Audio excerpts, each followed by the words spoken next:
रामकृष्ण हरी. आज आपण जाणून घेणार आहोत गुढीपाडव्याचे महत्त्व काय आहे. गुढीपाडवा हा मराठी नवीन वर्षाचा पहिला दिवस मानला जातो. या दिवशी नवीन सुरुवात आणि आनंदाचे प्रतीक म्हणून गुढी उभारले जाते. गुढी म्हणजे विजय, यश आणि समृद्धीचं प्रतीक मानलं जातं. या दिवशी भगवान ब्रह्मदेवाने सृष्टीची निर्मिती सुरू केली आहे असे मानले जाते.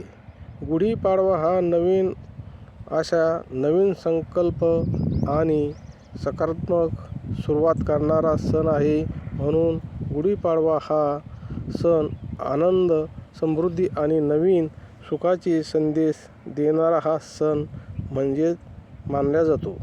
त्यानिमित्त गुढीपाडव्याच्या सर्व भाविक भक्त दिव्य ज्ञान प्रसारक वारकरी मंडळ चॅरिटेबल ट्रस्टच्या वतीने सर्व भाविक भक्तांना हार्दिक शुभेच्छा देतो. रामकृष्ण हरी, रामकृष्ण हरी, रामकृष्ण हरी.